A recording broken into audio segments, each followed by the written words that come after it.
Either you're a sinner or you're saved by grace. Either you're with Yahweh or you're against him. This sin consciousness causes these people to become hardened to the old landmarks of Yahweh.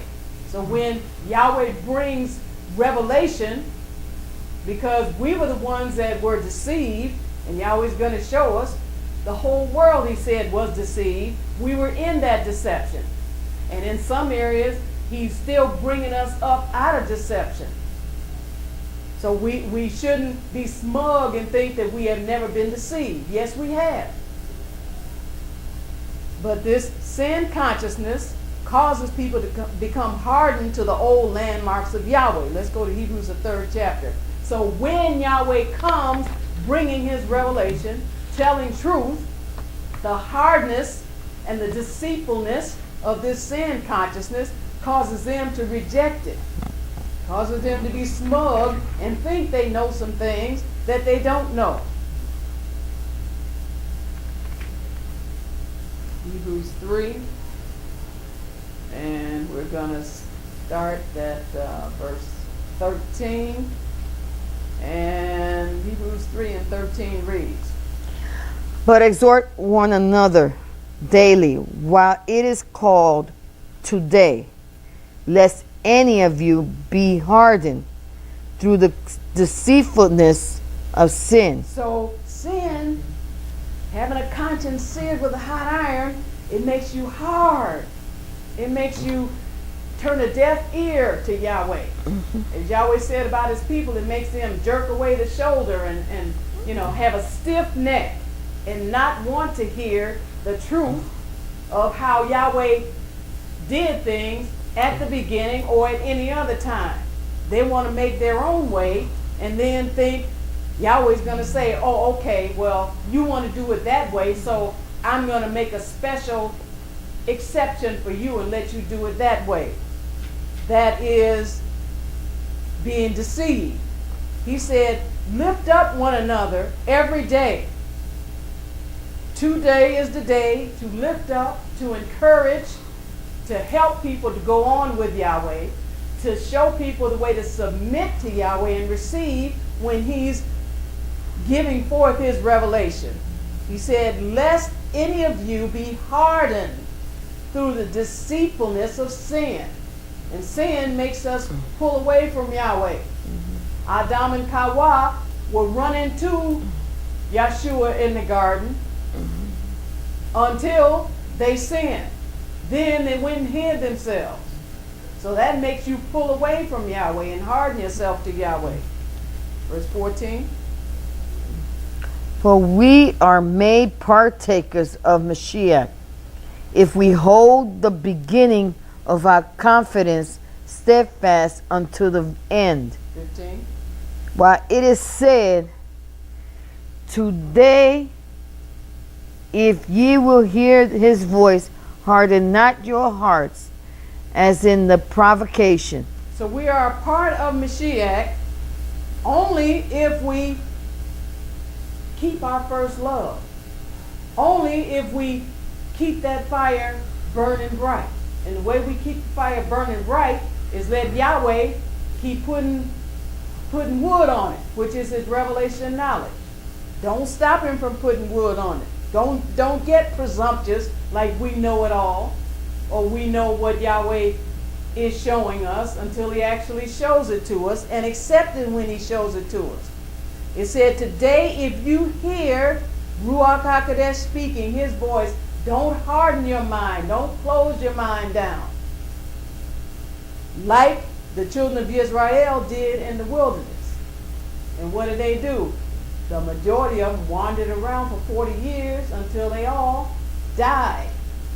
Except for the generation that was under 20 and a couple of the brothers, we know Yahshua and Caleb, were of the older generation above 20. And they didn't die in the wilderness. They ended up going on into the promised land. But if you harden your mind, like Yahweh says, you resist Hasatan. Don't resist Yahweh. You submit to Yahweh, then you resist Hasatan. That's right. That's why Yahweh's showing us. He said in the evening and the morning were the first day. But we need to understand that there has been a substitution put in there. And people are trying to make you believe that sundown to sundown and sunset to sunset is equal to the evening and the morning. And Yahweh's going to show us the way to study it out. And see, he hasn't changed. We were deceived. That's why we went off on this tangent. Verse 16. For some, when they had heard, did provoke, howbeit not all that came out of Egypt by Moshe. So everybody didn't get caught up in the wilderness. Everybody doesn't resist Yahweh. There are some that welcome revelation knowledge from Yahweh because they want to go on with Yahweh. They don't want to get stuck. They understand Yahweh is the one that's leading them down the path to the kingdom. And no man is leading them. It's Yahweh's personal power source leading us down to the kingdom. And we can stop at any time by rejecting what he's showing us. Let's go to Romans the 10th chapter. But as Yahweh's representatives in the earth, we are required to observe his seventh-day Sabbath and his holy days according to the time that he instituted at creation. As his people, we are required, it's not an option, to observe the weekly Shabbat and his yearly holy convocations according to the time he instituted at creation. Time hasn't changed. We changed. But Yahweh is bringing us back. Hallelujah. Romans 10. And I want to go all the way back. We should all want to go all the way back. Romans 10, and we're going to read, start at verse 1. Romans 10 and verse 1, and it reads. Brethren, my heart's desire and prayer to Elohim for Israel is that they might be saved. So this is all of our Yahweh's people's desire, because it's Yahweh's desire that his people should be saved. And we should pray, Tefillah, Halal, that Yisrael be saved. And this is just not talking about natural Yisrael. This is talking about spiritual Yisrael. All of Yisrael that Yahweh has called, people out of every nation. We should pray for Yahweh's people that they should welcome the knowledge that Yahweh has given them so they can progress and continue on down the path to the kingdom. Verse 2. For I bear them record that they have a zeal of Elohim, but not according to knowledge. So, here's the testimony. And Shaul is saying they do have that excitement, they have that enthusiasm about serving Yahweh. But it's in ignorance in some instances. He says they're lacking knowledge. In Hosea, he said, my people are perishing. They're going the wrong direction. Why? Because there's some knowledge, and Yahweh's not withholding it, but there's some knowledge that's coming out that the people are not taking in and receiving. The truth is, they have a zeal of Elohim. They're going after Elohim, but in ignorance. It's not according to the knowledge that Yahweh has left here about himself and about the laws that he instituted. Verse 3.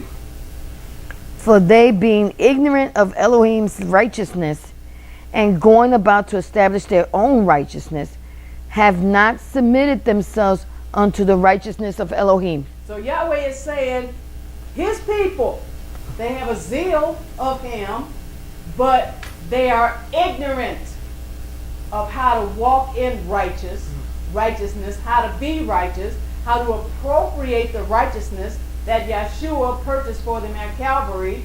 It says, Yahshua became righteousness for us, and he exchanged our sin for his righteousness. And you have people out here telling you, you don't have anything till you die and get your glorified body.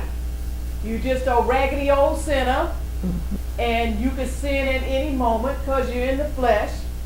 So you weak worm, you don't even try to be right because you can't do it. Well, that is not what Yahweh said in his word. It says they are ignorant, don't know anything about Elohim's righteousness, Sadakah. So they go about to make their rules and regulations about what's right and what's not. And by doing that, it says they have not submitted themselves unto what Yahweh clearly said in his word is righteousness. We don't want to be part of that group. Let's go to YHWH or Isaiah the 64th chapter.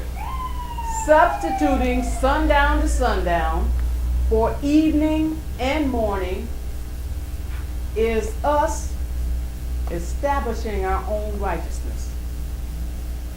And that's just one of the ways. But that's one that has become very widespread. Being ignorant of Yahweh's righteousness, it is possible for us to go about and establish our own righteousness. But guess what that gets us? Nothing. You're wasting time. Yahshua or Isaiah 64, and we're going to start at verse 6. Isaiah 64, and let's read verse 6. But we are all as an unclean thing, and all our righteousness are as filthy rags, and we all do fade as a leaf, and our iniquities, like the wind, have taken us away. So he said, when you substitute something for what Yahweh set up, you're just giving Yahweh a filthy rag.